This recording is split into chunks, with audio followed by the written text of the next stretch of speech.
За сайн байцгаана уу? Та бүхэний өдрийн мэнд хүргэе.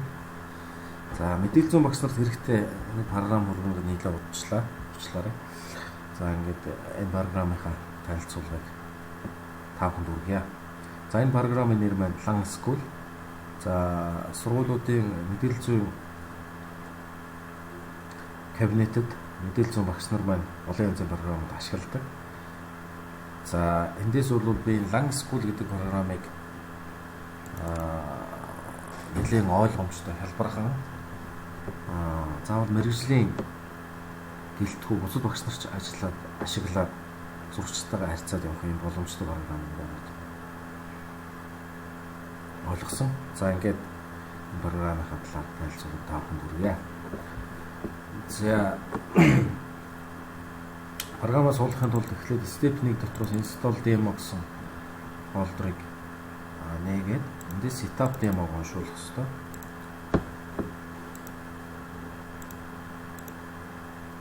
За энэ дээр сурагчны компьютер дээр суулгахаар Lan School student. За багшийн компьютер дээр суулгах бол Lan School teacher сонгох ёстой. За өнөөдөр Lan School teacher сонгоё. За програм маань сууж байна. За програма Crack-таг учраас 30 хоногийн хугацаатай демо хөлбөр сууж байна гэсэн анхаарал гарч байна. За ингээ програмаа сууд туслаа. За дэлгэцний маань баруун доод хэсэгт програм манайл хийзний ачаалагдаад эхэлсэн байна. За энийг хааж өгөх хэрэгтэй. Exe файлыг. За хааж өгөхийн тулд бол task manager-ээс teacher exe-ийг хааж өгье. За ингэж бидний Crack үйл ажиллагаа. За step 2 гэсэн фолдер дотроос за энэ бүх файлуудыг хуулж аваад уг нь бол яг студентийн компьютер дээр студент гэсэн дуунуудыг болох ёстой. Гэтэ жоохон залхуураа бүгдийг нь оруулж ялгаахгүй. Компьютер дотроос Lan School. За энэ Lan School файл гэсэн фолдер дотор бол хэрэггүй. Програм файлс дотор Lan School гэж шинэ фолдер үүссэн. Ийш оруулж байгаа. За тэгэхээр Windows 7 дээр бол та дарж болох уу гэсэн сонголт байна. За энэ 24 шиг ижил файл байна гэсэн. За ингээ copy and replace хийж байна.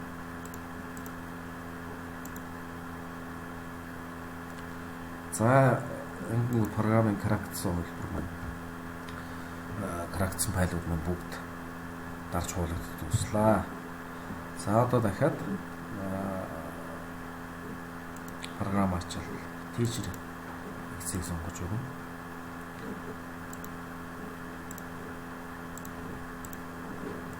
За багшийн програм маань суусан байна. За ингээд багшийн програмын интерфейс та бүхэн харагч. За энэ интерфейс дээр л жижигхэн танилцуулга хийж юм бол маш хэлбархан ойлгомжтой програм гэж. За энэ интерфейсийг бол teacher console гэж нэрлэж байгаа. Тэгээ Lan School console. За энэ дээрээс жишээлбэл show өөрөөр хэлбэл үзүүлэх, харуулах, үзэх гэсэн эндээс бол багш өөрийнхөө одоо мэдээллийг бусад харуулах, үзүүлэх одоо хүүхдүүдтэй тийм ээ өөрийнхөө дэлгэцэн дээр хийж байгаа зүйлийг яг даган дуурал заавалж үзүүлэх юм сонголтууд байна. За энэ нөгөө би одоо сүлжээгүй компьютер дээр байгаа учраас өөр компьютер дээр бол хүүхдүүдийн програмыг суулгаагүй учраас энийг идэхгүй харагдаж байгаа. Та бүхэн бол одоо бүх сүлжээний компьютертай суулгаад ингээд өөрөө өвдөртэй байх юм бол бүх цонхнууд бол идэвхтэй байна. За ингээд view all гэдэг сонголтыг хийх юм бол жишээлбэл бүх сурагчдын ч мэдээлэл дэлгэцэн дээр харагдаж байна. Энэ дээрээс бол сонгоод том жижиг гэдэг ингээд эсвэл бол зөвхөн сонгосныг сурагчийн дэлгэцийг ханих боломжтой. Ингээд энэ дээр бол сурагчдын одоо дэлгэцэн дээр хийж байгаа зүйлийг дэлгэцэн дээр snapshot хийж болгож авах. За мессеж илгээх хүүхдүүд рүү энэ контрол гэдэг дээр бол нөгөө сурагчдын компьютерыг удирдах явуучих боломжтой. За blank screen гэдэг ингэхээр бол бүх сурагчдын компьютерыг бол дэлгэцэн хоосон болгоно. Өөрөөр хэлбэл юм хийх боломжтой. За limit web гэдэг дээр зөвхөн одоо зөвшөөрөгдсөн веб хуудас руу орохыг зөвшөөрөөд бусдыг нь бол хаах. Эсвэл бол тэр чигээр интернет нэвтрхийг хааж болно. За энэ limit application apps гэдэг дээр бол зөвхөн одоо жишээлбэл Excel үзэж байгаа бол Excel програмыг нэ бус програмыг бүгдийг хаадаг болдог. За print гэдэг бол ойлгомжтой. Сурагчид сүлжээгээр дамжуул юм хийхийг оруулж байгаа. Limit USB гэхээр мөн ялгаа авахгүй сурагчид за компьютер руу USB-гээр одоо гар утасч байдаг юм уу те USB оролттой бүх төрлийн зүйлийг бол залгахыг бол хоригдж байна. Өөрөөр хэлбэл флашнаас вирус орох боломжийг бол ингээд хааж өгч болно гэсэн. За энэ саяны энэ танилцуулгуудын дэлгэрэнгүй одоо энэ дээр харж байна. Show teacher screen гэхээр одоо хүүхдүүдтэй багшийнхаа дэлгэцийг бүтнээр нь харуулнаа. Full screen. За window гэхэд одоо зөвхөн нэг жижигхэн програм дээр ажиглал тэр хэсгийг харуулж байна тийм. За stop showing teacher screen гэхээр багш өөрийнхөө дэлгэцийн хүүхдүүд харуулгаа болно. Draw on screen гэхээр одоо дэлгэцэн дээр зурж болно. Өөрөөр хэлбэл нэг програм дээр ажиллаад явж байхад одоо бид нар самбар дээр шоогоор зурдаг шиг дэлгэцэн дээр хүн багш маусаараа зураг авчих боломжтой гэсэн. Цаагаар одоо сум татдаг ч юм уу тийм. За show student screen to students гэхээр за энэ бол сурагчдын дэлгэцийг сурагчдад харуулах. Өөрөөр хэлбэл чадж байгаа хүүхдийнхээ дэлгэцийг бусад одоо чадахгүй байгаа хүүхдүүдэд харуулах юм шиг.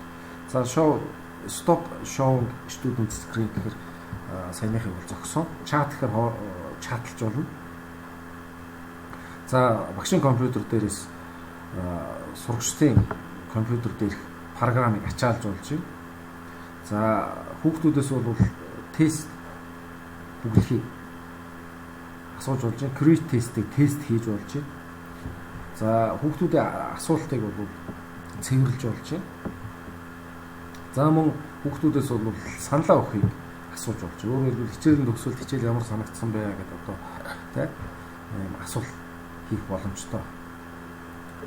За монитор гэсэн хэсгээс за view student screen буюу хүүхдүүдийн дэлгэцийг хянах, харах, remote control student гэхээр одоо багшийн компьютер дээрээс хүүхдүүдийн одоо компьютерыг удирдах. За send control alt delete гэдэг нь өөрөөр хэлбэл task manager-ыг нэг судахдаг шүү дээ. Task manager-ыг шууд компьютер дээрээс өөрийнхөө компьютер дээрээс сурагчийн компьютерийн task manager нээж болно. За stop viewing or remote controlling гэхээр сурагчдын дэлгэцийг харах эсвэл алсаас удирдахыг зогсооно гэсэн. Save snapshot of student screen гэхээр одоо нэг сурагчдын дэлгэцийг snapshot хийж авсангаа хадгалах. За view student internet history гэхээр сурагчдын интернет аялсан түүхийг харж болж байна. За дараагийнх нь view student and case stroke application history гэхээр за одоо сурагчдын ямар аппликейшнийг нээж програмыг нээж юу хийсэн талаар бол түүхийг харж болох юм. За view student running programs гэхээр сурагчдын компьютер дээр ачаалагдаж байгаа програмуудыг харж болно. Жишээнд student message гэдэг юм аа хүүхдүүд рүү мессеж хийх боломжтой өөрөөр заавар зөвлөх боломжтой ч юм уу. За restrict гэсэн сонголт байна. Blank screen гэхээр одоо бүх хүүхдийн дэлгэцийг blank буюу цэвэрхэн болгоно гэсэн. За unblank гэхээр нөгөө сая өгсөн командаа буцаах. Limit web гэдэг нь маань веб руу орохыг бол хоржуулж байна. Stop web limiting гэхээр вебийн хоригдлтыг бол авч болж байна. Configure web limiting гэхээр ямар төрлийн веб сайт руу орох боломжтой, ямар төрлийн веб сайтыг хаах боломжтой гэдэг ингээд тохиргоо хийж байна. За энэ муу ялгаа авахгүй limit application гэхээр програмуудыг хязгаарлаж өгнө. Stop application limiting гэхээр програм хязгаарлалтыг зогсооно. Configure application limiting гэхээр за ямар төрлийн програмуудыг нээж хааж болохыг энэ дээр тохируулж өгнө. За limit printing гэдэг бол ойлгомжтой. Принтерлийг зогсоож байна. Хязгаарлаж өгч байна. Stop limiting printing гэхээр хязгаарлалтыг авч хайж байна гэсэн. За limit USB гэдэг нь бол USB хязгаарлаж өгч байна. Stop limiting USB гэхээр за USB хязгаарлалтыг авч хайнаа гэдэг. За дараагийнх нь mute student speakers гэдэг. Өөрөөр хэлбэл сурагчид хоорондоо speaker-ыг харилцаж байгаа юм уу? Эсвэл бол speaker-тэй компьютер дээр янз бүрийн байдлаар одоо дуу тавьж, видео тавьсан байх юм бол тэрний бол speaker шууд энэ дээрээс багшийн компьютер дээрээс хааж өгөх юм. Stop саад болохгүй гэдэг. За stop muting student speaker гэхээр саяны speaker-уудыг хаасныг хүчингү болгох нэ гэж. За administrator гэдэг 1 to 1. Өөрөөр хэлбэл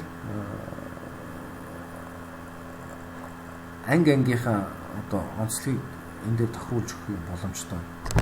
За run program on student machine гэхээр хүүхдүүдийн компьютер дээрх програмыг эндээс дуудаж болж байна. Shutdown student компьютерыг унтааж байна. Log off, restart тийм хүүхдүүдийн компьютерыг асаах, power on, send files to student гэхээр одоо ямар нэгэн авсралт файл хүүхдүүд рүү илгээх. Collect files from student гэхээр хүүхдүүдээс одоо хийсэн компьютерийн файл бүтээлүүдийг бол цуглуулж авах гэж байна. За change student display name гэхээр хүүхдүүдийн одоо дэлгэсний нэрийг солих. Become a student machine. Өөрөөр одоо юу гэмээр юм те багшийн компьютер яг хүүхдийн компьютер шиг одоо болгох юм. За change student channel гэхээр сурагчдын одоо харьцаж байгаа сувгийг өөрчлөх. Remove selected student from the class. За энэ сурагчийг ангиас хасах, ангид нэмэх. За шинжлэх гэсэн сонголтууд. За энэ options дээр бол ерөнхий тохиргоонууд явж байгаа. За энэ тохиргоонуудыг бол та бүхэн нэг хүрчлээ өөрсдөө одоо юу яагаад хэрэгжилж үзээд баг мэдэх бах уу. Юунаас үүдрүү жоохон залхуу бүр явуулчлаа. Яг мэрэгжлийн юм багш биш болохоор та бүхэн өөрсдөө үзэн. За энэ дээр жишээлбэл full screen window гэдэг тохиргоонууд байна. Full screen бол бүтэн дэлгэцээр window гэдэг нь тодорхой нэг хэсгийг гэсэн. Teach video accelerator performance compatibility гэсэн сонголтуудаас ихэвчлэн performance гэсэн сонголтыг хийх ёстой. Яагаад гэвэл performance гэдэг нь тухайн компьютерт хамгийн тохиромжтой видео тохиргоонууд. За compatibility гэдэг нь одоо тухайн компьютерыг хамгийн сайн хүчин чадлаар ажиллуулсан мөрчлөө видео тохиргоо болов таарах гэж байна. За андууд шиг ярьж байгаа уучлаарай. За student disable student keyboard and mouse гэл энийг сонгочих юм бол тухайн хүүхдийн компьютерыг одоо remote control-ыг алсаас өдөрч байгаа тохиол энийг сонгочих юм бол тухайн хүүхд keyboard mouse ажиллахгүй болно гэж байна тийм. За web limiting дээр түрүүн бид нар ямар web-ийг жишээлбэл хааж болох вэ, нээж болох вэ гэсэн шүү дээ. За миний тохиолдолд бол одоо block all web browser гэхээр одоо ерөөсөө вебээр интернет рүү нэвтрэх боломжгүй болно гэсэн. За зөвхөн одоо жишээлбэл та бүхэн Google-с юм хай гэх юм бол зөвхөн Google цэг email гэдэг ингээд оруулаад өгч өгсөн. Тэгэл окей дарчих юм бол Google-с үр сайт руу орохгүй. За бүр зориуд тодорхой хэсэг бүлэг сайтуудыг бол одоо хааж блокт вебсайт жишээлбэл Facebook зэрэг хэмж байна тийм. За ингэчих юм бол хүүхдүүд хичээл дээр Facebook-оор ордогч юм боломжтой болж байна. Application limit-ийг мөн л ялгаа авахгүй. Энэ сонголтыг аваа хийчих юм бол all only following application гэхээр одоо жишээлбэл гэдэг чинь тийм.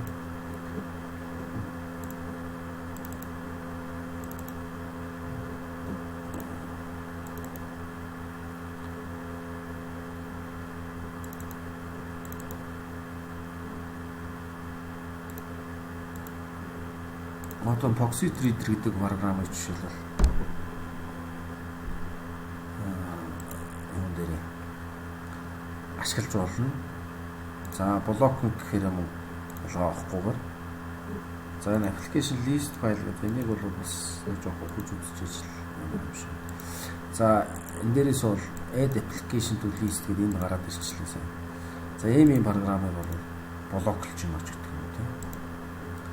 За энэ дээрээс жишээлбэл энэ teacher эцэг screen recorder эцэг бол зөвшөөрж байна. Firefox эцэг бол хааж байгаа гэж байна.